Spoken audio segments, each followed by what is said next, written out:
Ang pagmamahal ay dumarating sa tamang oras at pagkakataon. Minsan, tinatanong pa natin ang ating sarili na bakit hinayaan muna tayo ng Diyos na magkamali ng paulit-ulit at mapunta sa maling tao ng ilang beses. At bakit hindi na lang tayo ihatid sa mga taong nakatadhana talaga para sa atin.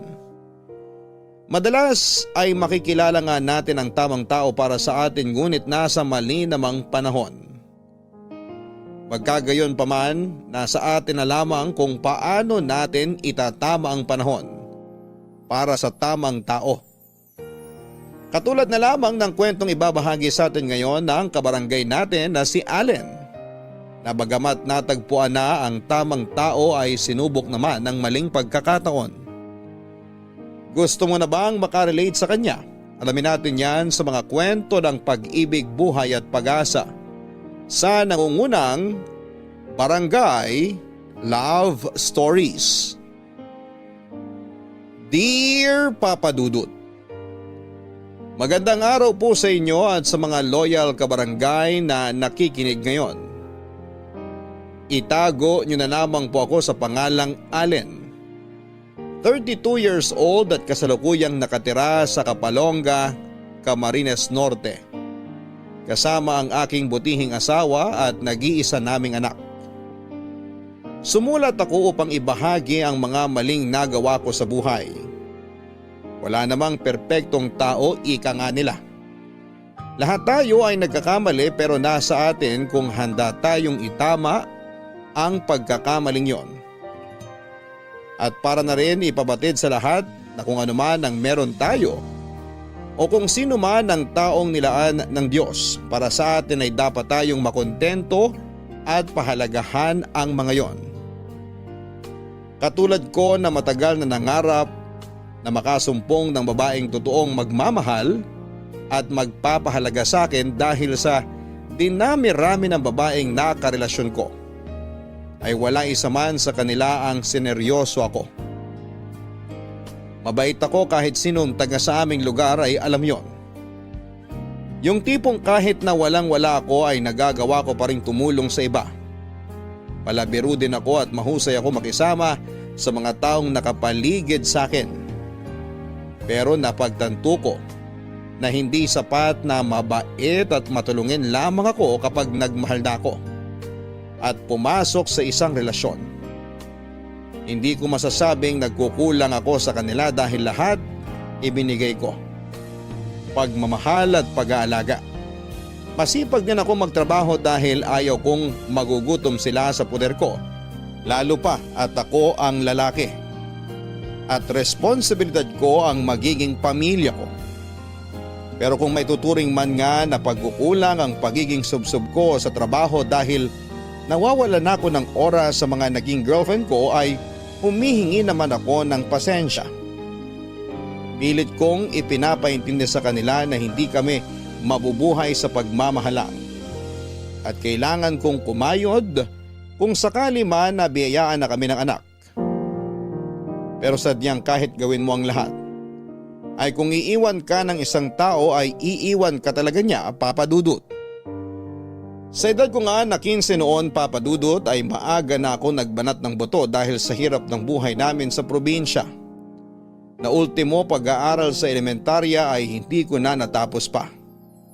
Hanggang sa magbinata ako noon ay wala akong inatupag kung hindi ang magtrabaho. Panay na nga ang sitasakin ng mga tao roon na wala naman daw akong asawa, ay panay ang trabaho ko. Ang sagot ko naman sa kanila ay ayaw ko na kung kailan mag-aasawa ako ay doon pa lamang ako magtatrabaho. Palagi ko ring sinasabi noon na hanggat bata ako ay mamulat na ako sa mga ganong klaseng responsibilidad dahil balang araw nga ay magkakaroon ako ng sariling pamilya at gusto ko na lahat ng pangangailangan nila ay maibigay ko. Edad na 18 ay nakilala ko ang una kong girlfriend. Pero hindi kami nagtagal dahil masyado raw akong busy sa pagtatrabaho. Nalaman ko na lang na ipinagpalit niya ako sa tropa ko. Nagkaroon pa ako ng 3 girlfriend pero ganon lang din ang nangyari. Ipinagpalit ako sa ibang lalaki dahil lang masyado akong busy sa trabaho na kung tutuusin ay para rin naman sa amin ang ginagawa ko dahil hindi naman pwedeng lagi nga kaming magkasama pero gutom naman kami. Hanggang sa nakilala ko si Lenny sa trabaho ko nang lumuwas ako sa Laguna. Ang akala ko ay makakatuluyan ko na siya hanggang dulo dahil sa lahat ng naging girlfriend ko ay siya ang bukod tanging nagtagal sa akin. Nung una ay wala namang problema dahil pareho naman kami ng pinapasukang kumpanya, magkasama kami sa trabaho. Magkasama pa kami sa bahay nila sa Laguna. Magkasundo kami sa maraming bagay at para na talaga kaming mag-asawa. Pero hindi nagtagal ay nalaman kong napakasilosa niya. At kahit wala naman akong ginagawang masama ay nagagalit siya sa akin o kaya ay aawayin na lamang niya ako bigla. Papa Dudut, hindi naman kasi sa pagmamayabang ay marami talagang babae ang napapalapit sa akin dahil medyo gwapo ako at nakakatuwa raw akong kausap. Masyado kasing malawak ang sense of humor ko, Papa Dudut. Marami akong biro na talaga namang nakakatawa. Pero yun lang naman yun dahil kahit kailan ay hindi ko naisip magloko, lalo pa nga at alam ko ang pakiramdam ng lokohin at iwanan. Umili nga ako noon sa Diyos na sana ay si Lenny na talaga ang makakatuluyan ko at makakasama ko hanggang sa pagtanda ko. Pero dahil nga sa madalas na pag-aaway namin ay nakaramdam ako ng pagod. Pagod na intindihin siya palagi sa tuwing tinotoyo siya. Kung tutuusin nga ay umiwas na ako sa mga babae. Pati ang cellphone ko ay ibinigay ko na sa kanya para lamang matigil siya sa kakaselos niya ay wala pa rin.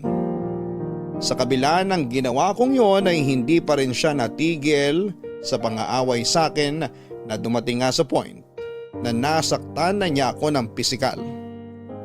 Doon ako nakaisip na kung si Lenny ang mapapangasawa ko ay hindi magiging payapa ang dapat na tahimik na buhay may asawa ko.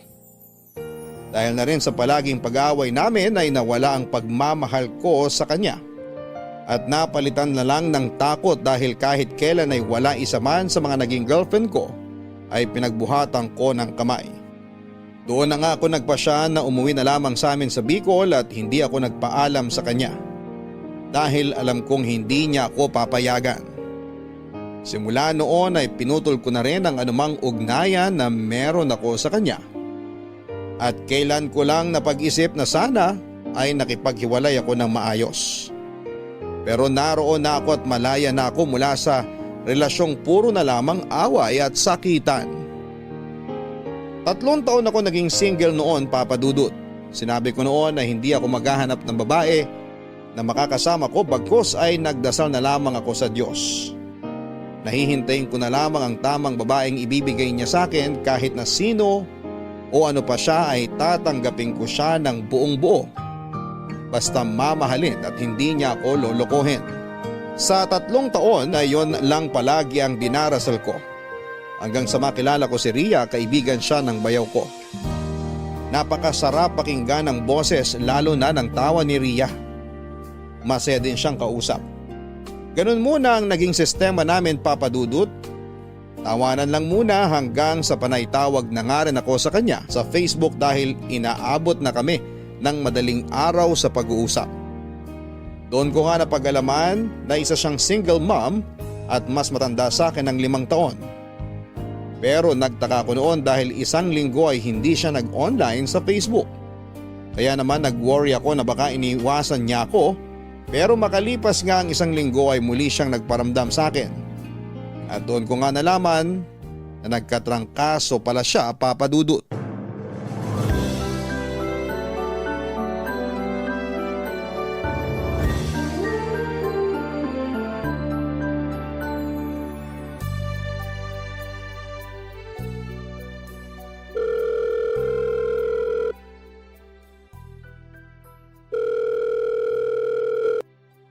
O Allen, napatawag ka.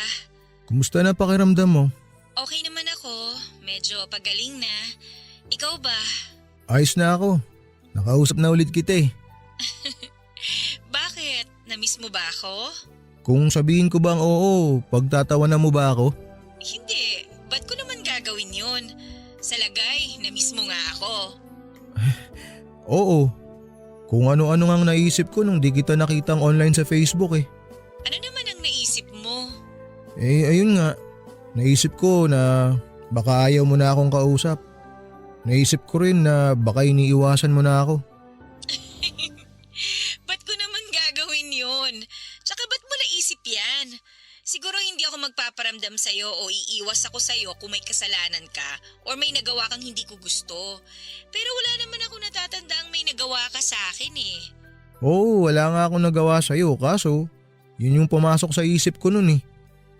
Alam ko namang marami kang kachat kaya posible talagang makalimutan mo ko. Kasi bago mo pa lang naman akong kakilala. Advance ka naman mag-isip. Nagkatrangkaso lang ako kaya hindi ako online. Pero ngayon okay na ako. Buti naman umokay ka na. Nag-alala talaga ako sa'yo eh. Salamat sa pag-aalala mo ha. Wala yun.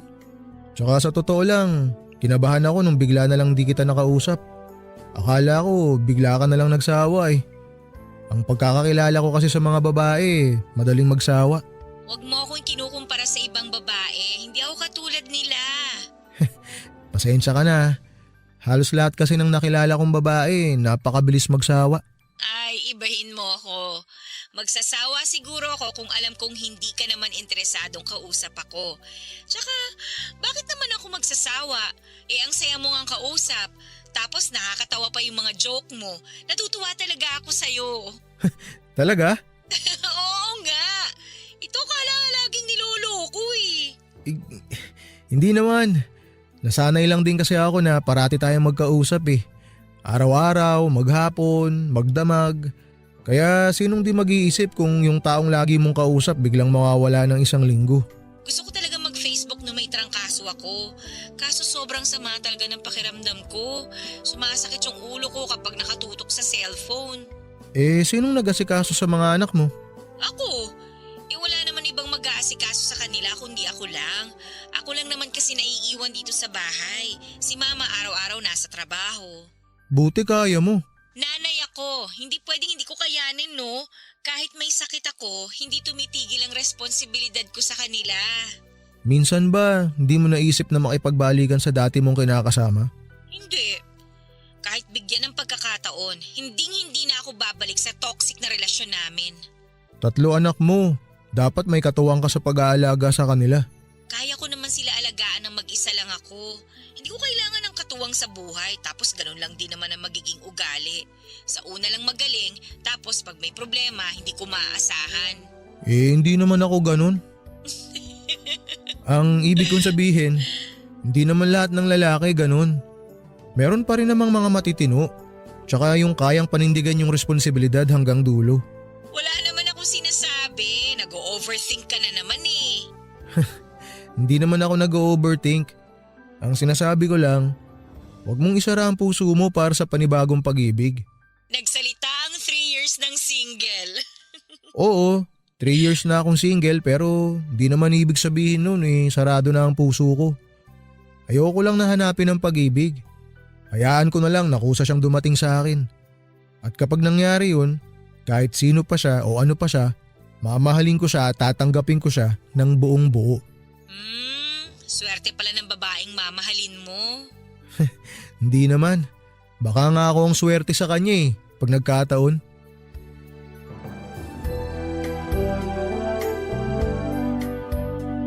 Papadudot makalipas nga ang halos 2 linggo ng gabi-gabi naming pag-uusap ay pakaramdam ko na hindi na lamang simpleng pagkawili kay Ria ang nararamdaman ko.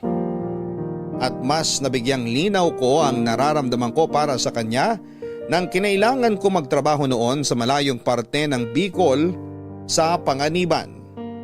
Ibinalita ko yon kay Ria at labis siyang nag-alala para sa akin na kahit magkaibigan lamang kami ay gano'n na lamang ang pagiging concern niya sa akin. Nasabi ko kasi sa kanya na delikado ang trabahong pupuntahan ko, kung saan ay maghuhukay kami ng ginto sa isang napakalalim at makipot na balon. Maging ako ay kinakabahan sa trabahong yon dahil napakaraming pumasok sa isipan ko na posibleng masamang mangyari. Pero dahil nakapangako na ako sa kumpare ko noon na sasama ako sa kanya, sa trabahong yon ay nahiya na akong umatras. Pinaalalahanan nga ako noon ni Ria na palaging mag-ingat at magdasal bago lumusong sa ilalim at ganun din daw ang gagawin niya. Palagi raw niyang isasama sa kanyang mga panalangin ang kaligtasan ko. Nagpaalam nga ako sa kanya noon na magtitiis muna kami na hindi kami mag-usap, lalo pa't walang signal sa lugar na pupuntahan ko. 1 linggo nga ang paalam ko sa kanya noon pero 2 araw pa lamang ay bumalik na ako ng Kapalonga dahil hindi na rin ako nakatiis nang hindi kami nag-uusap. Kaya nga nang makabalik ako sa amin ay agad ako naghulog ng piso wifi at tinawagan siya.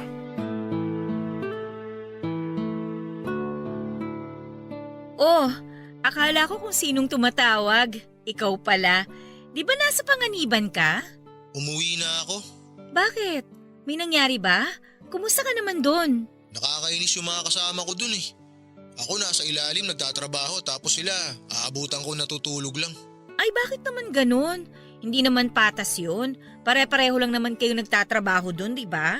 Yun na nga. Kaya nga ako naiinis eh. O paano na yan? Wala ka ng trabaho. Marami naman akong trabaho na pwedeng pasukan. Di naman ako mababakante eh. Pwede naman ako magtrabaho sa nyugan ni Papa. Sa bagay. Maigi na rin yan kasi delikado rin naman yung trabaho mo sa Panganiban. At least ngayon, hindi na ako masyadong mag-aalala kung ayos ka lang ba doon o hindi. Tsaka di lang naman yun ang dahilan. Namimiss na kasi kita eh. Hindi ako mapakali doon. Lagi kitang naiisip eh. Hala?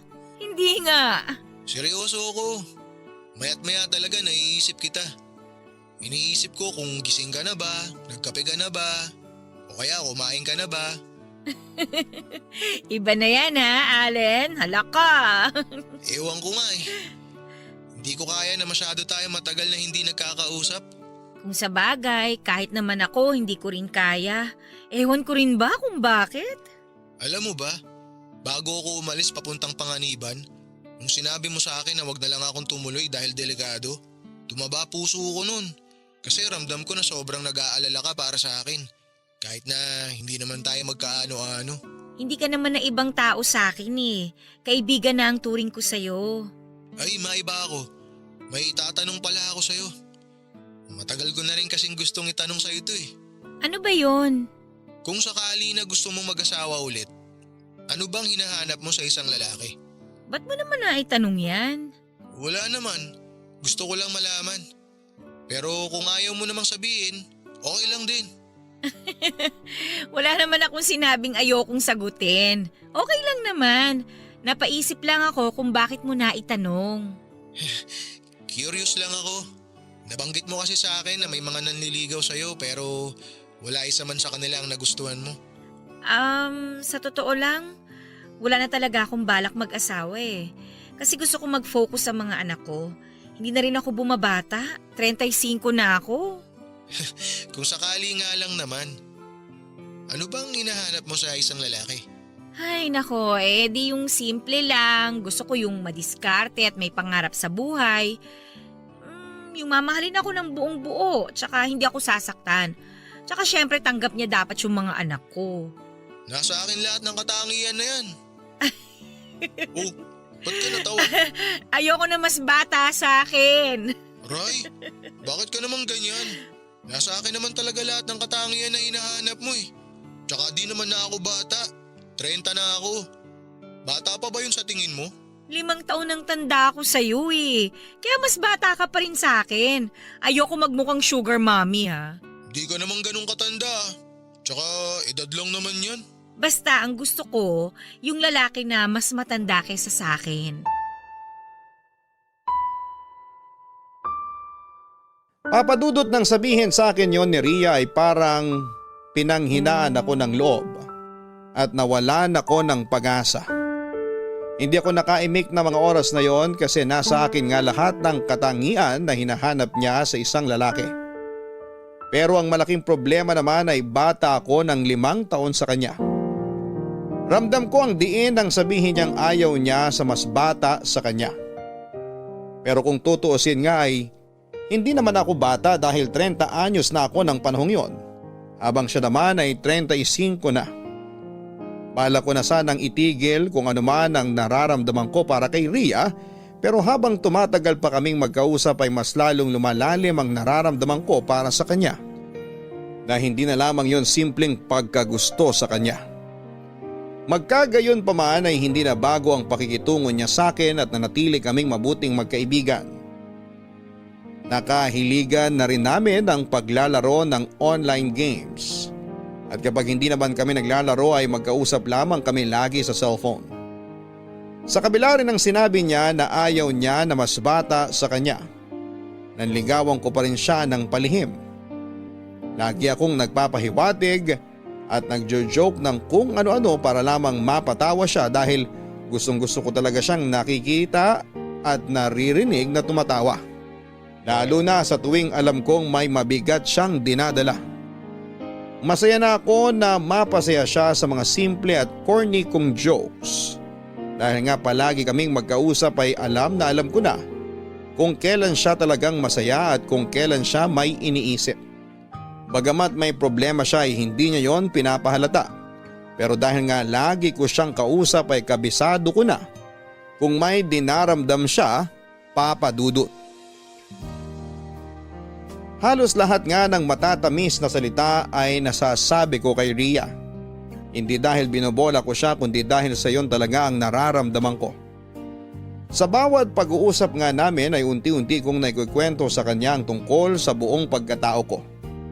Wala na nga akong maitatago dahil halos lahat ay nasabi ko na sa kanya. Simula sa pamilya ko, sa ugali ko, maging ang mga nakaraang kong relasyon ay naikwento ko na sa kanya. Ang hindi ko lang noon alam ay unti-unti na rin palang nahuhulog ang loob niya sa akin. Nang isang beses na mag-usap kami at sinabi ko ang totoo kong nararamdaman sa kanya. Dahil hindi ko na rin kaya pang itago yon.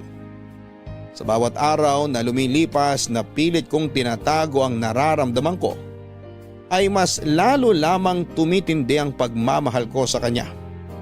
Kaya nang hindi na ako makatiis ay nilakasan ko ang loob ko at umamin na ako sa kanya.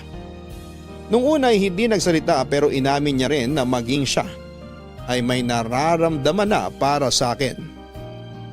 Nang marinig ko ang sinabi niyang yon ay tila ako ang ibinuyan sa alapaap sa sobrang tuwa.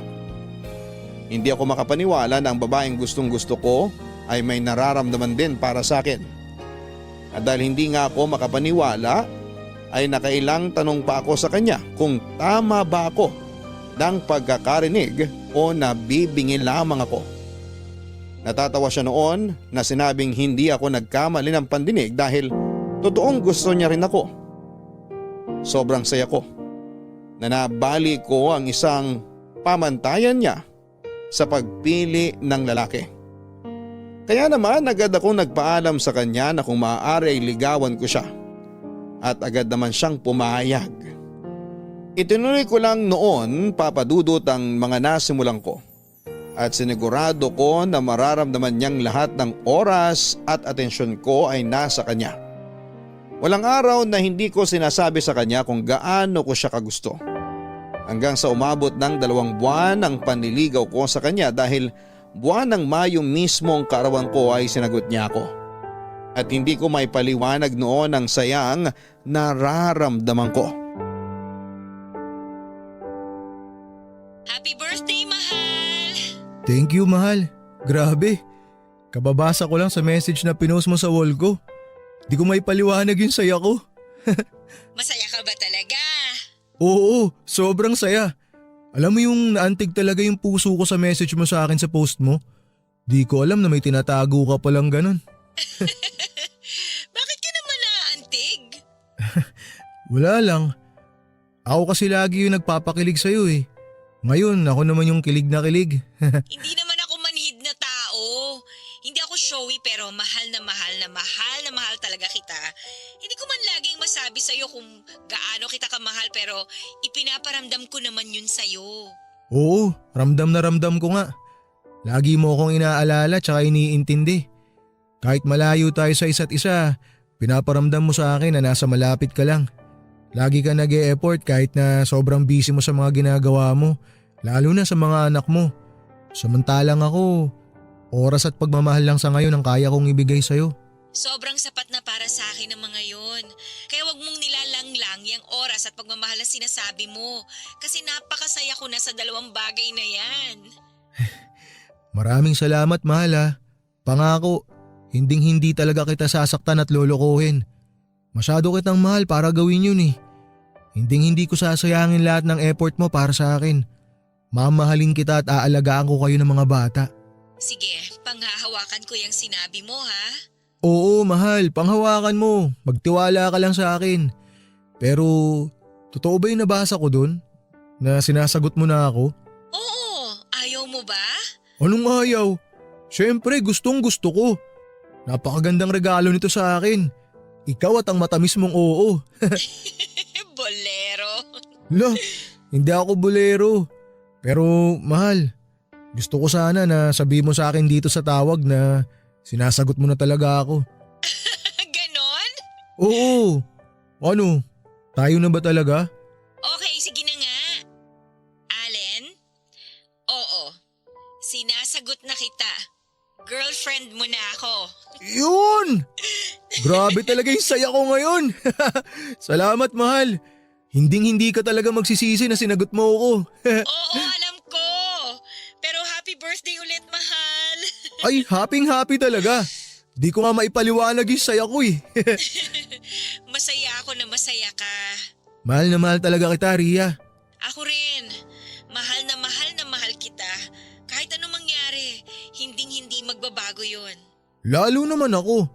Hindi kita iiwan kasi ikaw nga yung pinangarap ko na di ko hinanap eh. Pero kusa kong natanggap. Ayan, dyan ako nahulog sa mga matatamis na salitang yan eh. Nahanda naman akong panindigan. Mag-iipon lang ako. Tapos pupuntahan kita dyan sa inyo. Gusto na rin kita makita tsaka mayakap ng personal eh.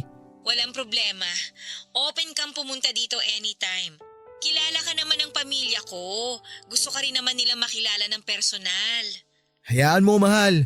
Haharap ako sa pamilya mo. Hihingin ko na rin sa kanila ang kamay mo. Kasi ayaw na talaga kitang pakawalan eh. Anong ibig mong sabihin? Gusto ko na nga kayong iuwi dito sa Bicol eh. Pero syempre, kakausapin ko muna ang pamilya mo. Magpapaalam muna ako ng maayos sa kanila. Sigurado ka ba? Oo naman. Sigurado ako na ikaw na ang babaeng gusto kong makasama hanggang sa pagtanda. Eh, ikaw ba? Siyempre gusto ko yun. Pero remind lang kita ha, 3 ang anak ko. Naisip ko na yan. Mahal na mahal kita at ang mga anak mo. Ituturing ko sila na parang tunay ko ring anak. Pangako? Oo, pangako. Tanggap na tanggap ko ang buong pagkatao mo. At kasama sa mga minahal ko sa'yo, yung mga anak mo. Salamat ha. Salamat kasi mahal mo ko. Huwag kang magpasalamat mahal. Kasi deserve mo naman talaga ang mahalin ng todo.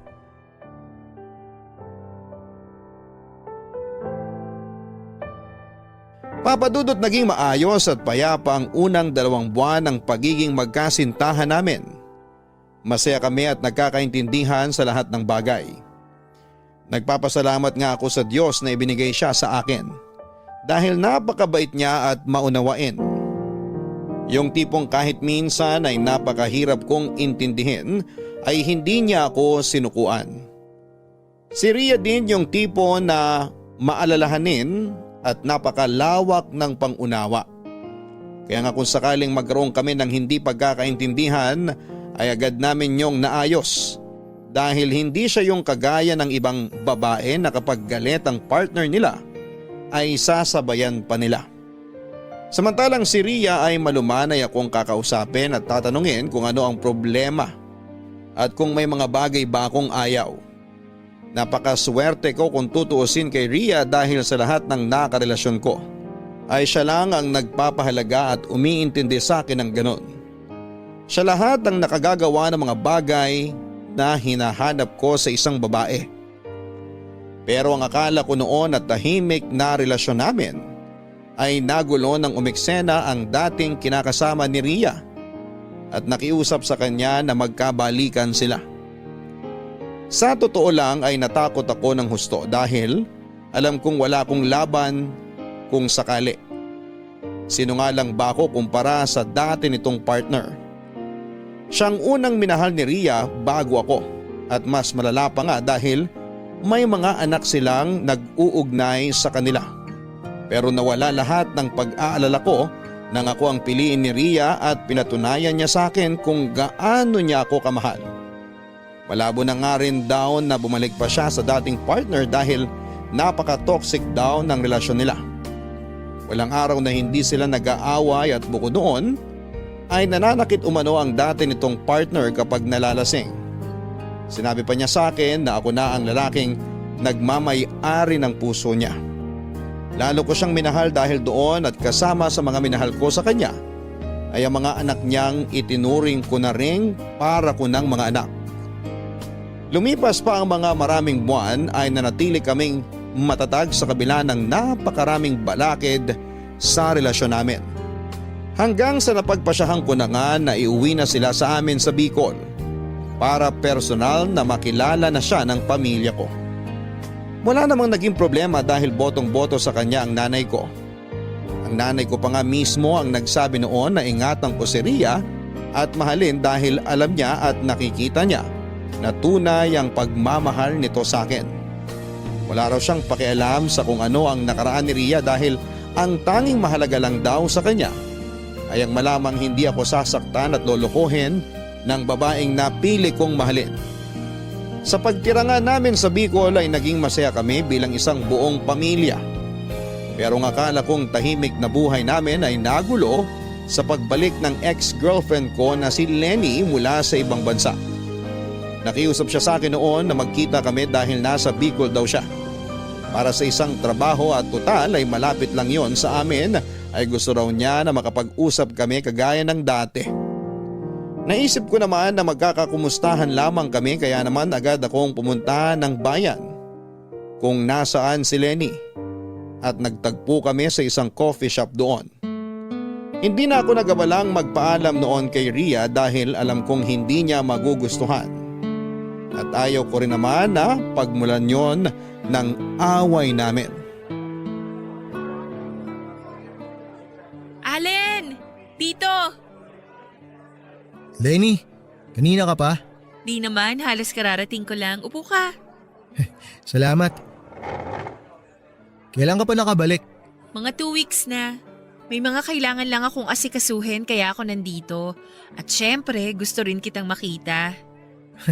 Ang hiyang mo sa ibang bansa ah. Gumanda ka lalo. Wala ka pa rin pinagbago. Bolero ka pa rin. Nagsasabi lang naman ako ng totoo. Nakailang babae ka na kaya sa mga salita mong yan? Para mo namang sinabing babaero ako. Di naman. Kaya lang ang bilis kasi ma-fall ng mga babae sa'yo eh. Isa lang naman ang naging babae ko pagkatapos mo. Oh? Kumusta naman? Kayo pa rin ba? Oo, kami pa rin. Katunayan nga, nagsasama na kami. Talaga? Saan? Dito? Oo, dito. Nakatira siya sa amin. Botong-boto nga sa kanya mga magulang ko eh. Wow! Samantalang ako noon, hindi mo man lang naiharap sa pamilya mo. Hindi ko tuloy sila nakilala. Nakaraan na yun. Ayoko nang balikan. Eh ikaw ba? Kumusta? Nasaan asawa mo? Nako, hiwalay na kami. Di ba kasal kayo nun? Oo. Ay, teka nga. Ba't ba parang ang dami mong alam tungkol sa buhay ko sa ibang bansa? Nakuwento lang sa akin ng mga tropa natin sa Laguna. Kachat ko sila nung minsan. Pero alam mo, ayoko nang tumira dun. Ayaw mo na bang bumalik sa Laguna? Oo, ayoko na. Wala naman akong gagawin dun eh. Andito ang asawa at mga anak ko. Hindi ko sila pwedeng iwan dito. Anak? Ilan na ba ang anak mo? 3, puro lalaki. Ah, gano'n na ba kayo katagal ng asawa mo? 5 months. 5 months? Teka, 3 na ang anak nyo? Bale, single mom siya. May 3 anak sila nung una niyang kinakasama. Ha? Ano ba naman yun? Nagpakatatay ka sa mga batang hindi mo naman anak? No offense ha, pero sigurado ka ba na willing kang maging tatay ng mga batang hindi mo naman kaano-ano? Lenny, kung may sasabihin kang hindi maganda, huwag mo na lang ituloy. Ay, wala namang masama sa sinabi ko. Buti sana kung isa lang ang aakuin mo. Pero 3? Ano? Ikaw lahat susuporta doon? Natural. Siya yung babaeng pinili ko eh. Kaya kung sino man ang mahalaga sa kanya, mahalaga rin sa akin. mamahalin ko rin. Tanggap ko buong pagkatao niya, maging yung nakaraan niya. Ang swerte naman pala niya. Ako ang swerte sa kanya kasi lahat ng hinahanap ko sa isang babae, nasa kanya na. As in lahat? Oo, lahat. Sa dinami-dami ng babae, bakit sa single mom ka nagkagusto? Bakit? May problema ba kung single mom yung nagustuhan ko? Wala naman ako nakikitang problema dun ah. Nasa kanya na lahat ng hinahanap ko sa isang babae. Okay, sige. Wala na akong sinabi. Ang akin lang, nagpapaalala lang naman ako. Ayoko lang makarinig ng hindi maganda tungkol sa kanya. Okay, sorry. Ayos na yon, huwag mo nang isipin. Alam ba ng kinakasama mo na nakipagkita ka sa akin? Hindi, O ba't hindi mo sinabi? magsiselos sa'yo yun. Kahit wala namang dapat pagselosan. Ex mo ko. Rason na yon para magselos siya. Maiba tayo, ikaw naman ang magkwento. Ano nangyari sa inyo ng asawa mo? Ay nako, babaero na, nananakit pa. Malayong malayo sa'yo. Nagkaanak ba kayo? Hindi nga eh. Pero okay na rin yon. At least wala nang mag-uugnay sa amin. Ikaw kasi bigla ka nalang nawala nang walang paalam. Umuwi ka rito nang hindi man lang nagpasabi. Tapos hindi ka na nagparamdam. Napag-isip-isip ko lang na hindi tayo para sa isa't isa. Sana man lang nakipaghiwalay ka sa akin ng maayos. Bakit? Kung nakipaghiwalay ba ako sa'yo, papayag ka? Syempre hindi. Yun na nga. Kaya nga umalis na lang ako nang walang paalam eh. Pero isipin mo, wala tayong closure. Hindi tayo nagkaroon ng maayos na paghihiwalay. Di na natin maabot yung maayos na paghihiwalay na yan.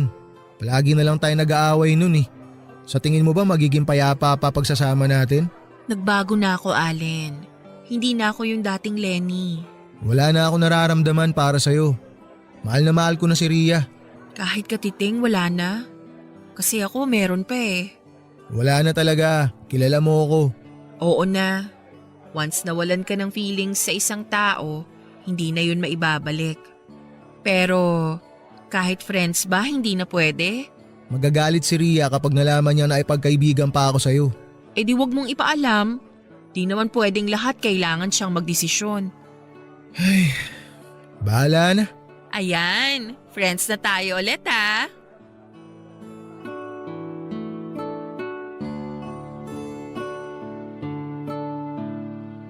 Papadudot one woman nga ako at tapat ako kay Ria.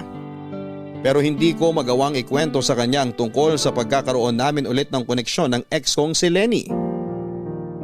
Gustong gusto ko namang sabihin sa kanya pero hindi ko alam kung paano niya tatanggapin yon. Lalo pa nga at alam ko kung gaano siya ka-insecure sa mga naging ex ko. Sa totoo lang ay wala naman akong balak lokohin siya at palagi kong sinasabi sa kanya na siya lamang ang babaeng minamahal ko. At hindi ako maghahanap ng iba. Wala na rin naman akong nararamdaman kahit na kaunti sa mga naging ex ko. Dahil parte na lamang sila ng nakaraan ko. Ang kaso lang sa amin ni Lenny ay napakarami naming pinagsamahan kaya gusto kong maging magkaibigan kami ulit. Pero hanggang doon lamang yon. Ilang buwan nga na naging ganon ang setup namin ni Lenny. Lagi kaming nagkaka-chat sa social media kapag hindi nakikita ni Ria.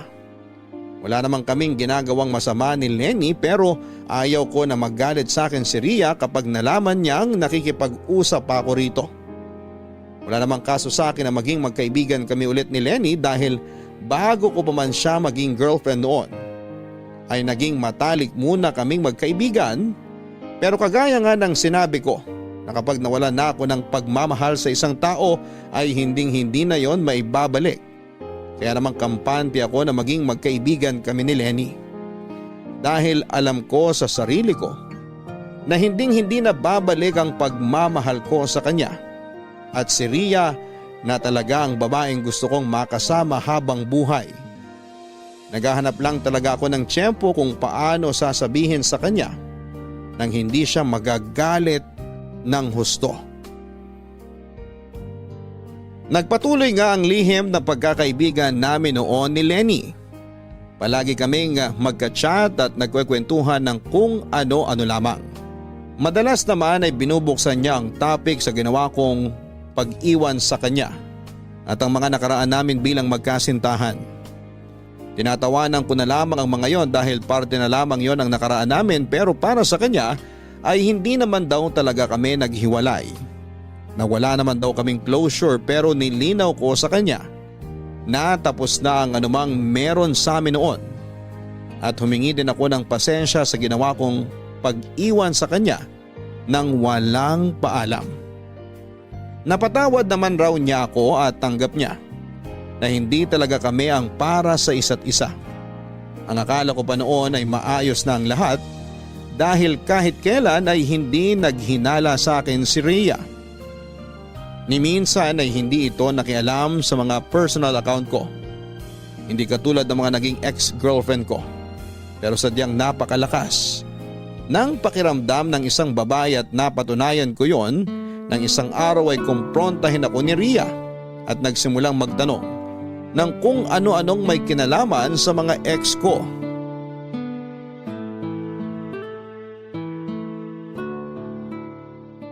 Mahal, kanina ka pa tahimik ah. Inaalok kita ng kape kanina, tumanggi ka. May problema ba? Hindi ko alam. Pero baka ikaw. Baka may gusto kang sabihin. Ano naman sasabihin ko? Hindi ko alam. Kaya nga tinatanong kita eh. Nagdadahilan ka na naman eh. Kung may problema ka, sabihin mo na. Huwag mong ibalik sa akin. Ikaw ang tinatanong ko. Eh paano nga kita sasagutin? Di mo linawin kung anong gusto mong sabihin ko. Nakabalik na ba galing ibang bansa si Lenny? Oh, ba't natahimik ka? Kung may gusto kang sabihin, sabihin mo na. Habang mahaba pa ang pasensya ko. Bakit? Anong gagawin mo kung maubos pasensya mo? Sasaktan mo ako? Anong sasaktan ang pinagsasasabi mo dyan? Para ka kasi nagbabanta eh. Ang akin lang, wag na wag kang magsisinungaling sa akin. May ano eh. Anong ano? May ugnayan ulit kami ni Lenny. Pero wala lang yun. Magkaibigan lang kami nun. Wala lang yon? Pero tinago mo yung tungkol doon? Pati mga usapan niyo sa chat, puro deleted? Mahal naman eh. Alam mo naman kung gaano kita kamahal, di ba? Si Lenny, ex ko lang yun. Magkakaibigan lang talaga meron kami. Ang punto ko, bakit hindi mo sinabi? Bakit inilihim mo sa akin ang tungkol sa kanya? Kasi nga, wala lang yun. Di ko rin sinabi sa'yo kasi alam ko na magiging ganyan reaksyon mo. Kung kaibigan lang siya, hindi mo dapat tinago ang tungkol sa kanya. Hindi mo dapat binura yung chat ninyo. Kasi dahil sa ginawa mong yan, mas lalo akong nag-iisip na baka hindi lang kayo magkaibigan. Wala lang talaga yun, promise. Yan nga mismo yung sinasabi ko eh. Kaya hindi ko sinabi sa'yo kasi alam ko na magkakaganyan ka. At anong gusto mong maging reaksyon ko? Magtatalon ako sa tuwa dito? Ay! Ano? Magsalita ka, Allen! Ayusin mo, magpaliwanag ka para maintindihan ko yung rason mo. Ano ba bang ipapaliwanag ko? Eh iniisip mo na ngang may ginagawa akong kalokohan eh. Sa ginagawa mo nga kasi, hindi ko mapigilang mag-isip. Alam mong ayaw ko nang nakikipag-usap ka pa sa kahit na kanino sa mga ex mo, pero ginawa mo pa rin. Ex na nga, di ba? Parte na lang siya ng nakaraan ko. Ikaw ang pinili ko. Ikaw ang mahal ko. Mahal mo ko, pero nagawa mo maglihim sa akin. Gano'ng katagal na kayong nag-uusap? Kailan mo balak sabihin sa akin, ha? O mas tamang itanong ko kung may balak ka bang sabihin sa akin yon? Bahala ka, Rhea. Isipin mo na gusto mong isipin. Ayoko na magpaliwanag. Ngayon ikaw pa ang galit? Ba't parang kasalanan ko pa na nagagalit ako ngayon? Eh pinangungunahan ka na naman kasi ng iniisip mo eh. Kaya nga pinagpapaliwanag kita, di ba? Kasi gusto kong intindihin yung sitwasyon. Bahala ka nga sa buhay mo. Sinabi ko na nga sa'yong wala lang yun eh. Pero pinipilit mo na meron kaming ginagawang masama. Para tuloy sinasabi mo sa akin na gawin ko na para magkatotoo yung hinala mo. Ano? Naririnig mo ba yung mga sinasabi mo? Oo, naririnig ko. Puro ka kasi selos tsaka hinala. Eh ano pang silbi ng pagiging matino ko kung lagi ka namang ganyan? Eh di para mo na rin sinabi sa akin na gawin ko na lang kung ano man yung iniisip mo. Hindi ko alam kung bakit ganyan ka magsalita. Ang tagal na natin magkasama pero ngayon hindi na kita nakikilala. Ibang-iba ka sa Allen na nakilala ko. Ako pa rin to. Walang nagbago. Nakakapagod lang magpaliwanag sa'yo. Okay, bibigyan kita ng space para mag-isip. Babalik na muna kami sa Rizal ng mga bata. Gusto ko rin mag-isip kung ano bang klaseng pag-intindi pa ang gagawin ko sa'yo. Pero hindi ibig sabihin nito iiwan na kita ha. Gusto ko lang maisip mo kung saan ka nagkamali.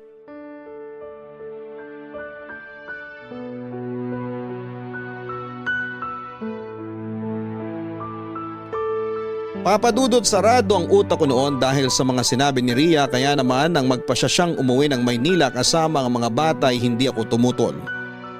Naisip kong makakabuti na pansamantala muna kaming maghiwalay at dumistansya sa isa't isa dahil nga sa nangyari. Pero ang sabi noon sa akin ni Ria ay mag-iisip lamang siya pero hindi niya ako iiwanan. Gusto lang daw niya na mag-isip ako kung ano nga ba talaga ang priority ko sa buhay at mag-isip ako kung ano ang matinding pagkakamali ko. Aminado naman ako na mali talaga ako sa bagay na yon. Kaya naman hinayaan ko na lamang siyang umalis. Sobrang guilty ko rin ng mga oras na yon dahil sa ginawa kong paglilihim kahit na wala naman talaga kaming ginagawang masama ni Lenny. Naisip ko rin noon na hindi ako ang tamang lalaki para sa kanya at deserve niya ng lalaking hindi katulad ko. Lumipas ang mga buwan ay hindi ko siya ginulo. Hindi ko siya tinawagan o chinatman lang at ganon din naman siya sa akin. Kahit kumustahan ay wala. Naisip ko rin noon na baka nakapag-isip na si Ria na hindi talaga ako ang lalaking gusto niyang makasama habang buhay. Papadudot nagpatuloy pa rin ang ugnayan naming dalawa ni Lenny hanggang sasabihin niya sa akin na total ay pareho na kaming single ay bakit hindi na lamang kami magkabalikan. Lalo pa nga at one-sided lang ang paghiwalay namin noon. Nung una ay nagdalawang isip ako dahil mahal ko pa rin si Ria. Kaya lang ay napaisip ako na baka may bagong lalaki nang nagpapasaya dito at gumagawa ng mga bagay na hindi ko nagagawa. Kalaunan nga ay pumayag din ako sa gusto ni Lenny dahil gusto kong subukan kung kaya ko bang maibalik ang pagmamahal ko sa kanya. Isa pa ay matagal ko namang siyang kilala at malaki na rin naman daw ang pinagbago niya, hindi katulad noong dati. Naging girlfriend ko noon si Lenny nang hindi nalalaman ng pamilya ko. At nang ipakilala ko nga siya sa nanay at tatay ko ay ganoon na lamang ang pagkadismaya ni mama. Hindi raw niya gusto si Lenny para sa akin, lalo pa nga at ramdam niya ang hindi magiging mabuting asawa sa akin si Lenny. Hindi tinago ni mama ang pagkadisgusto niya kay Lenny. Sinabi pa nga noon ni mama kaharap si Lenny na maayos na ang lagay ko kay Ria, pero hinayaan ko lang daw na masira ang relasyon namin. Hindi naman ako kumibo dahil tama lahat ng sinabi niya. At nang magmano nga noon si Lenny kay mama ay hindi ito tinanggap ni mama. Pero sa kabila nga ng pagtutol noon ni mama ay ibinahay ko pa rin si Lenny. Kaya lang ay naging mailap na noon sa akin si mama at ayaw akong kausapin. Ang habilin lang niya sa akin noon ay hindi siya makikialam. Pero anumang tulong daw ay wala akong matatanggap mula sa kanila dahil ayaw nilang suportahan ang kamalian at katangahan ko. Kaya naman nagsumikap ako noon sa pagtatrabaho para matustusan ang pangangailangan namin ni Lenny sa araw-araw. Umukod kami at nagsolo at lumipas ang ilang buwan ay unti-unting bumabalik ang mga dating pangit na ugali ni Lenny na siyang kabaligtaran ng ugali ni Ria. Labis ang pagsisisi ko noon nang mapagtanto ko kung gaano ako katanga na pinakawalan ko ang nag-iisang babaeng umiintindi at nagmamahal sa akin ng totoo.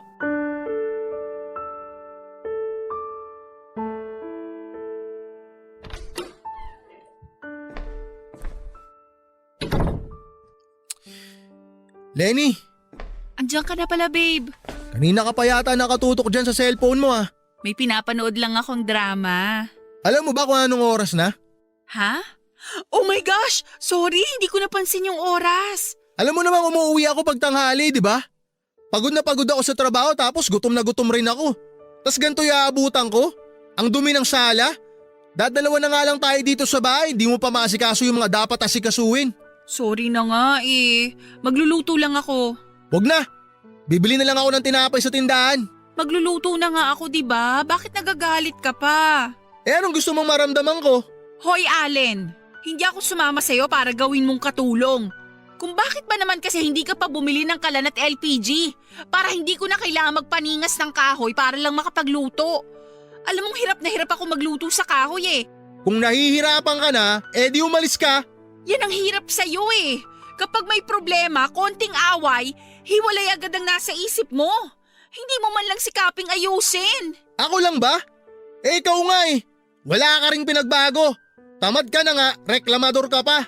Kung ano ka nung una kitang nakilala, ganun ka pa rin. Hindi ka marunong mag-asikaso sa bahay, lalong-lalo na ng kinakasama. Aba, ako lang ba ang nagkukulang sa relasyong to? May mga pagkukulang ka rin sa akin, baka nakakalimutan mo. Ni hindi mo man lang nga ako matitigan ng matagal? Hindi mo ako mayakap o kaya mahalikan? Magkatabi nga tayong matulog pero lagi ka namang nakatalikod. Simula nung nagkabalikan tayo, kahit isang beses hindi mo ako ginalaw. Eh ikaw lang naman to nagpupumilit na magkabalikan tayong dalawa eh, di ba? Ginawa ko yung parte ko na maging mabuti at responsableng partner sa'yo. Pero hindi ko maatim sa sarili ko na yumakap sa ibang babae maliban kay Ria. Hayop ka? Eh ano lang pala ako rito? Hindi ko alam. Ikaw kasi tong pilit na sinisiksik ang sarili mo sa akin eh. Kahit alam mong wala naman na ako nararamdaman para sa'yo. Siguro kung talaga nagpakita ka sa akin ng effort na pinapahalagahan mo ko at inaalagaan, baka sakaling paunti-unti bumalik yung nararamdaman ko para sa'yo eh. Pero napag-isip-isip ko na lahat. Nagkamali ako nung binalikan kita. Napag-isip-isip ko rin na hanggat si Ria ang mahal ko, hindi ako magmamahal ng iba. Lalong-lalo na ng katulad mo. Ibang klase ka? Galing pa talaga sa'yo yung mga salitang yan? Mahal mo pala eh, bakit hinayaan mong umalis? Bakit mo hinayaang mawala sa'yo? Tatanga-tanga ka pala eh. Oo, ang laki kong tanga. Aminado ako doon. Sising-sisi ako na hinayaan ko masira ang relasyon namin dahil sa'yo. Dahil sa katangahan ko. Ang tanga ko rin kasi nakipagbalikan pa ako sa'yo. Kahit hindi naman kita talaga mahal. Mananatili kang miserable, Allen. Tandaan mo yan. Lahat ng babaeng mamahalin mo, iiwan ka. Isa na doon ang pinakamamahal mong si Ria. Baka nga ipinagpalit ka na nun eh. Tumigil ka na. Ang mabuti pa tapusin na talaga natin to. Wala namang kapupuntahan tong walang kwentang relasyon na to eh. Sige, matapang ka ha? Sa tingin mo ba makakahanap ka pa ng babaeng totoong magmamahal sa'yo? Hindi na, Allen. Yung babaeng yon, hinayaan mo na mawala sa'yo. Kaya hindi mo pwedeng isisi sa akin ang pagiging miserable mo. Kasalanan mo lahat to. Isipin mo na lang na isa akong pagsubok na dumating sa buhay niyong dalawa ni Ria. Si Ria, lumaban. Pero ikaw, hindi. Kaya wala kang ibang pwedeng sisihin kundi ang sarili mo. Papadudot, sobrang pagsisisi ang nararamdaman ko ng mga panahong naaalala ko kung paano ako pahalagahan at alagaan ni Ria. Pagpapahalaga na sinayang ko dahil lamang hindi kami nagkaintindihan at naging makitid ang utak ko na intindihin siya.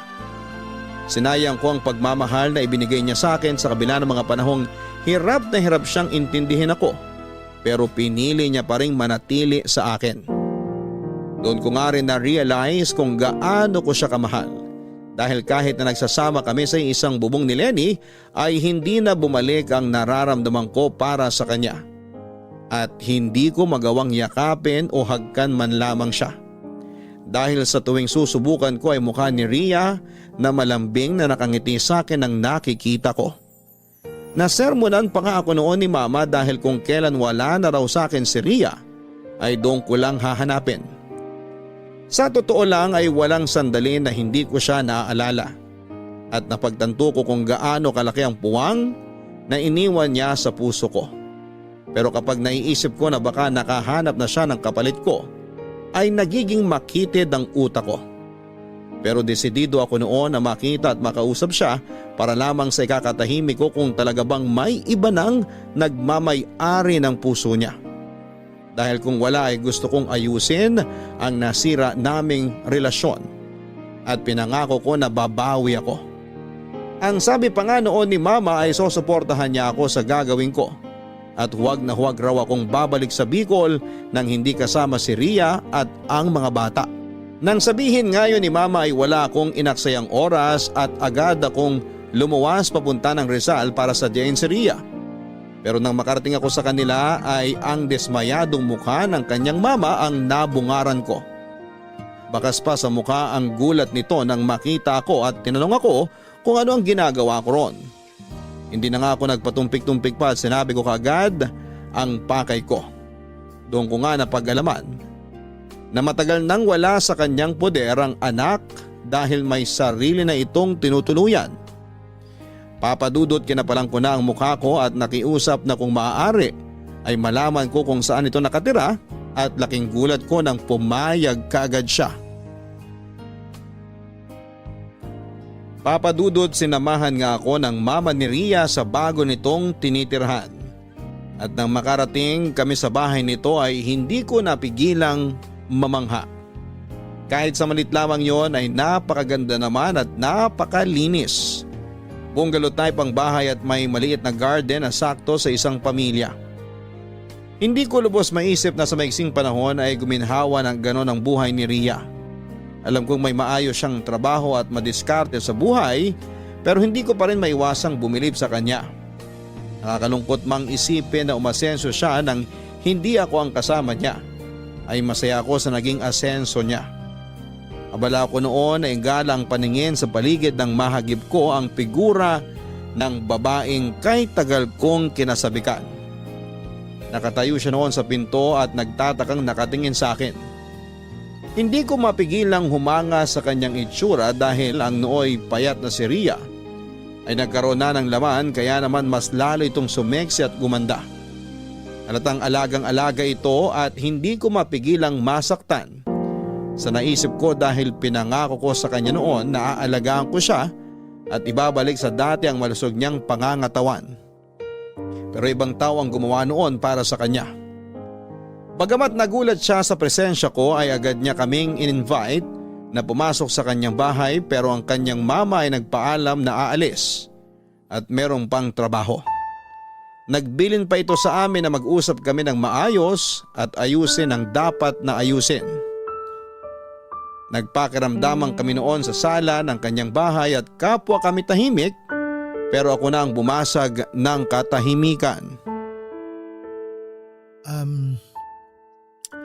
Ria, kumusta ka na? Ayos lang. Wala yata yung mga bata. Wala nga. Nasaan sila? Nasa dati kong kinakasama. Ha? Pero bakit? Pumayag ako na dun muna sila sa tatay nila. Pareho naman kaming kinabukasan ng mga bata ang importante. Oo nga, pero bakit ibinigay mo sila sa ex mo? Hindi ko naman sila ibinigay. Nangako naman siya sa akin na hindi niya pababayaan ng mga anak ko. Gaano katagal na sila wala sa poder mo? Ilang buwan pa lang naman. Matapos ko silang ihatid sa ex ko, inasikaso ko na mga dapat kong asikasuhin para sa pag-aaral ko. Tinatapos ko yung mga dapat kong tapusin para makagraduate ako ng college. Sayang din kasi. Mabuti naman at natutupad mo na pa isa-isa yung mga gusto mo sa buhay. Hindi lang naman para sa akin to. Para din to sa mga anak ko. Kaya nga. Pero paano usapan nyo sa mga bata?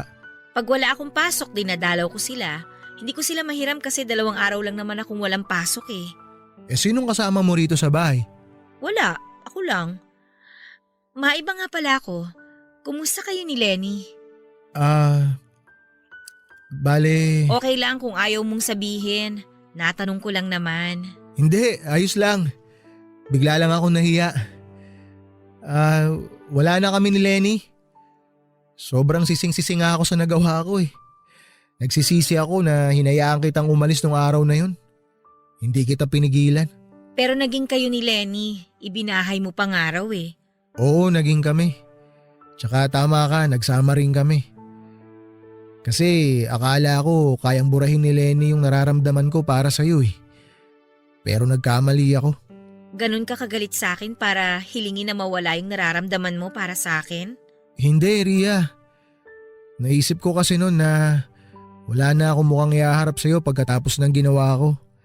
Naisip ko kung anong klaseng lalaki ako kasi sinaktan kita ng todo. Nangako ako na hindi kita sasaktan. Nangako rin ako na hindi kita bibitawan pero nagpalamon ako sa pride tsaka sa ego ko eh. Pumasok ako sa buhay mo tapos ginulo ko lang. Hindi ko na panindigan yung pangako ko sa'yo. Ay, Paulit-ulit kong sinasabi sa'yo noon na parte ng pagmamahal ang makaramdam ka ng sakit sa kalooban mo. Normal sa isang relasyon na magkaroon ng hindi pagkakaunawaan. Siguro nga kasalanan ko kung bakit tayo nagkaganon. Kasi wala naman akong ginawa kundi magselos, maghinala. Baka nga nasa akin talaga yung problema. Hindi Ria. Huwag mong sabihin yan. Wala kang kasalanan. Ako ang dapat sisihin sa nangyari.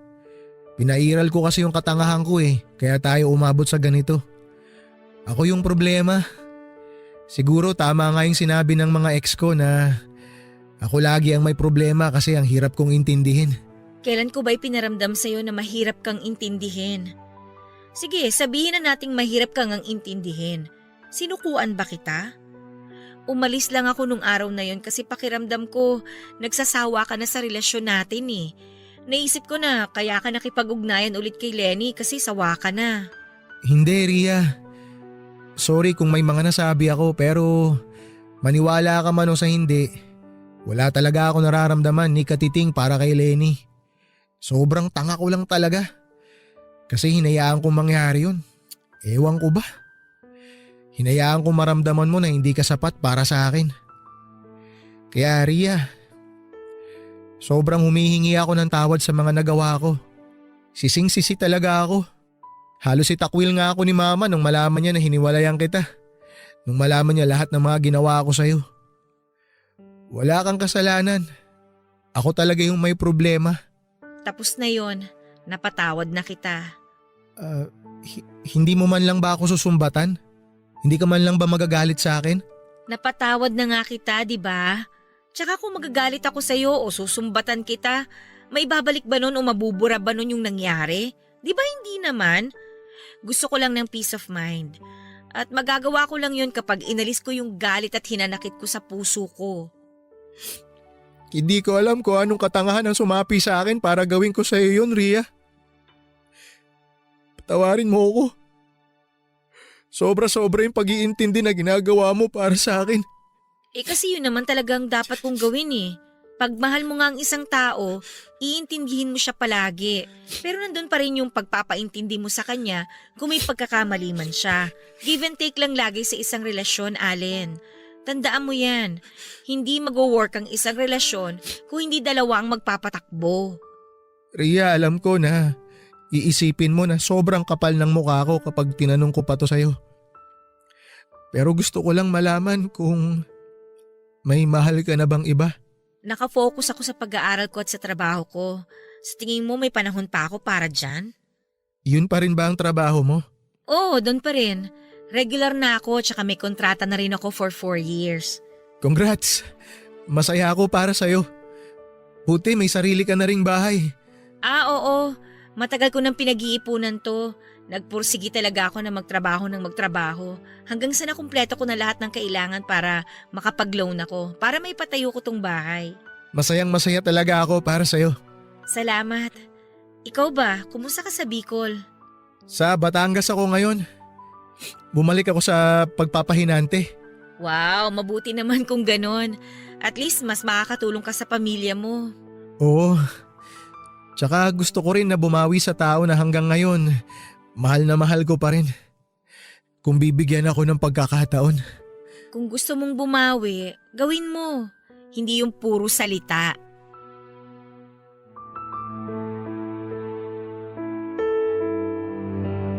Sobrang dami nga naming napagkwentuhan noon, Papa Dudut, na para bang walang anumang alitan ang nangyari sa pagitan namin. Napaisip ako na posible pala yon na nakakapag-usap kami ng normal kahit na gano'n ang kinahinatnan ng aming relasyon. Pero mas nangibabaw sa akin ang kasiyahan sa kaalaman na hindi na nagkaroon pa ng lalaki sa buhay ni Ria pagkatapos ko. Dahil nga doon ay umasa ako na baka sakaling may nararamdaman pa siya sa akin kahit na kaunti na lamang at handa akong gawin lahat para maging buo ulit yon. Napagdesisyonan ko noon na ligawan siya ulit at nakahanda akong gawin ang lahat ng paraan para bumalik ang tiwala niya sa akin. Dahil alam ng Diyos na siya lamang ang minahal ko ng ganon at nagsisisi ako sa nagawa ko sa kanya. Alam din ng Diyos na kahit si Lenny ang kasama ko noon ay nakay Ria naman ang puso't isipan ko. Naikwento nga niya sa akin na busy siya sa pagtatrabaho habang nag-aaral sa kursong HRM. Natuwa ako na tinuloy niya ang pag-aaral niya dahil alam ko kung gaano niya kagustong makapagtapos ng pag-aaral kahit 35 years old na siya. Lalo pa nga at 1 taon na lamang ay graduate na siya. Ikinuwento niya rin kung paanong nagtrabaho siya sa gabi bilang isang freelance artist at sa umaga naman ay nag-aaral. Sa mga sinabi niyang yon ay hindi ko mapigil ang mas lalong humanga dahil nakikita ko kung gaano siya kapursigido na maging asensado sa buhay. At plano rin daw niya na magbukas ng sarili niyang negosyo dahil katwiran niya ay hindi habang buhay ay may trabaho siya. Sobrang proud ako ng mga oras na yon dahil napakapambihira talaga niyang babae. Walang sino man ang kayang humigit sa kanya para sa akin. Papadudot naging magkaibigan ulit kaming dalawa at tuwing 2 linggo nga ay lumuluwas ako ng Maynila galing Bicol para lamang bisitahin siya at syempre ligawan. Hindi rin nagtagal ay sinagot niya ako sa pangalawang pagkakataon dahil wala naman daw siyang magagawa kung ako talaga ang minahal niya noong una pa lamang.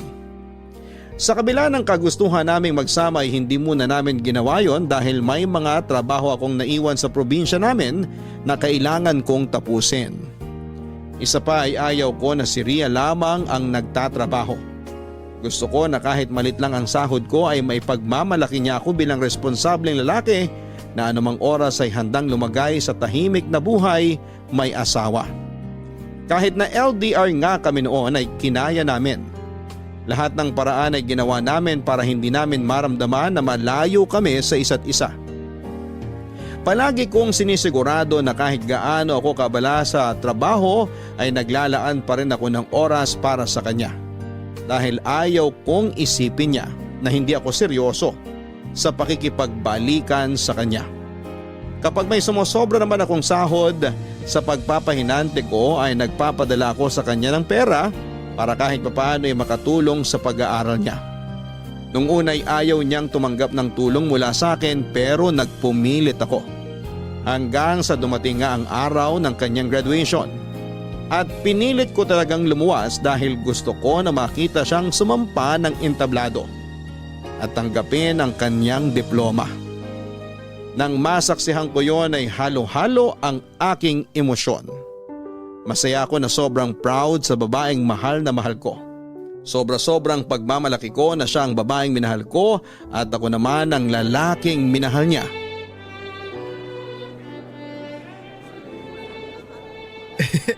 Congratulations, mahal! Thank you, mahal. Akala ko hindi ka makakarating eh. Pwede ba naman yun? Graduation to ng pinakamamahal kong babae. Ay sus, nang bola pa. Totoo, di ako nang bobola. Di mo ba ramdam kung gaano kita kamahal? Ramdam na ramdam ko yung pagmamahal mo sa akin. Mabuti naman. Kasi kung di mo ramdam, dadagdagan ko pa para mas damang-dama mo. Ramdam ko na nga. Masaya ka ba?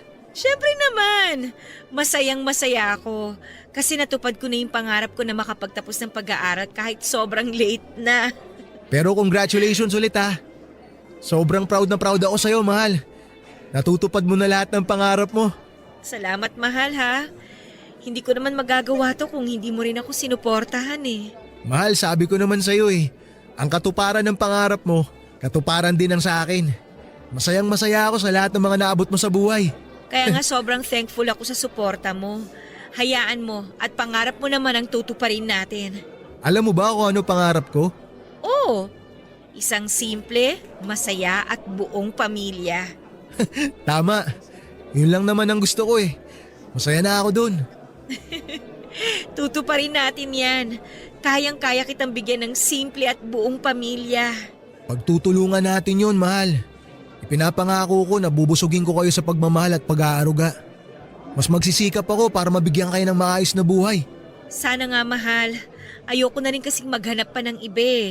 Gusto ko ikaw na yung makakasama ko hanggang sa pagtanda ko. Hindi na tayo bumabata. Dapat ang priority na lang natin ay ang maayos na kinabukasan natin at ng mga bata.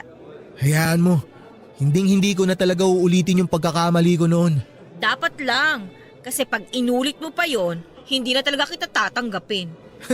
Alam ko, at hindi ko nahahayaan na masira ng tuluyan ng relasyon natin, lalo na ngayon. Napakarami na nating planong binuo na magkasama. Kaya nga, lahat yun mangyayari. Sa hirap at ginhawa, magkasama tayo. Pangako, mahal, mas iintindihin na kita ngayon. Mahal na mahal kita. Mas mahal kita. Naks! Nakakakilig ah. Ay, maiba ako. Ano na palang plano mo ngayon na nakagraduate ka na? Gusto ko sanang bumalik na sa Bicol kasama ka. Paano yung bahay mo rito? Bali, magiging vacation house na lang natin yon kapag uwi tayo rito. Mas maganda yung bahay mo dito kaysa sa bahay namin sa Bicol. Ano naman, ang importante, kasama kita. Pag nandun ka, magluluto ka ulit sa kahoy, mahal. Ay, walang problema sa akin yun, no? O kaya naman, bibili tayo ng kalan. Tsaka, namimiss ko na rin si na tita eh. O bakit tita na naman tawag mo sa kanya? Di ba nga dapat mama? Ay, oo nga pala. Di bale, bago kita ulit iuwi doon, ayusin ko muna yung bahay para maging komportable ka. Komportable naman ako kahit saan, basta ikaw ang kasama ko. Uy, wag ganon. Pinapakilig mo naman ako eh. Totoo yun, no? Tsaka ano nga pala, mahal. Gusto ko magka-baby na tayo bago ako mag-40. Habulin natin. Ang saya ko siguro nun, mahal, pag nagka-baby na tayo. Naku, mahal. Baka mapunta lahat ng atensyon ko sa anak natin pag nagkataon. Ano naman? Ayos lang yon. At least sa anak naman natin. Mahirap kung sa iba mapunta ang atensyon mo, no? Siyempre, hindi mangyayari yan. Hatiin ko yung atensyon ko sa inyong mag-ina ko. Pantay ang magiging pagmamahal ko at atensyon ko sa inyo. Tsaka kahit naman magkaanak na tayo ng sarili, mamahalin ko pa rin ng buong buo yung mga anak mo. Pag nasa Bicol na tayo ulit, mahal, hiramin mo sila para masaya ha. The more the merrier nga, sabi nila. Oo, namimiss ko na rin nga sila eh. Pero lagi naman ako nag-video call sa kanila pag wala akong ginagawa. Bakasyon na nila, pwede ko na silang hiramin. Ayun naman pala eh. Tsaka namimiss na rin ni mama yung mga apo niya. O paano? Tara na? Saan tayo pupunta? Aba edi syempre magde-date. I-celebrate natin tong graduation mo. Ay, gusto ko yan. Parang gusto kong kumain ng spaghetti. Spaghetti? Sige ba, sagot ko. Kumain ka ng marami, mahal. Dahil happy graduation mo.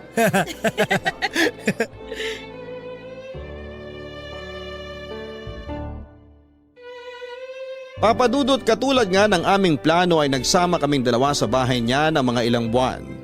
Pansamantala muna akong hindi umuwi ng Bicol noon para samahan si Ria sa negosyong gusto niyang itayo. May ipon din ako noon galing sa pagtatrabaho ko at ibinigay ko yon sa kanya para makapagsimula na kami sa negosyong gusto niya. Gusto ko kasing tulungan siya sa lahat ng gusto niyang gawin. Gusto ko na ako yung tao na maaasahan niya sa mga ganong kaimportanteng bagay. Lahat nga ng suporta ko ay ibinigay ko sa kanya dahil ang pangarap niya ay pangarap ko rin. Ang palagi ko ngang sinasabi sa kanya noon na matupad lang niya lahat ng pangarap niya ay siya na ring katuparan ng pangarap ko. Dahil kapag naabot na niya lahat ng mga pangarap niya, ay isang simple at masayang pamilya naman kasama siya ang hinihiling ko. Isang buwan nga lang ay nagdalang tao si Ria kaya naman nagplano kaming magpakasal. Sa totoo lang ay matagal ko na siyang gustong pakasalan pero ayaw ko naman na bigyan siya ng basta-bastang kasal. Kaya nga bumalik ako noon sa pagpapahinante. Palagi akong puyat at pagod sa biyahe pero sulit naman ang ibinabayad sa akin. Kada sahod ko nga ay nagtatabi ako ng pera para pambili ng singsing at para na rin sa gagastusin sa kasal. Plinano ko ang lahat ng hindi pinapaalam sa kanya dahil gusto ko siyang sorpresahin. Sa tagal kasi naming magkakilala at nagsasama ni Ria ay hindi niya binanggit kahit isang beses ang tungkol sa kasal. Hindi ko alam kung ayaw niya ba o hindi lang niya naiisip. Pero kung ako lang ay gustong gusto ko na siyang pakasalan dahil ayaw ko na siyang pakawalan. Hindi ko na kasi nakikita ang sarili ko na mabuhay nang wala siya. Laking pasalamat ko na nga lang talaga dahil sa kabila ng nangyari ay tinanggap niya pa rin ako at ramdam kong mahal na mahal pa rin niya ako. May mga pagkakataon lang talaga na hindi maiwasang mabuksan ang tungkol sa nangyari dati pero naiintindihan ko naman siya dahil ako ang may kasalanan. Hindi naman siya kagaya ng ibang babae na galit kapag naaalala ang kasalanan ng partner nila.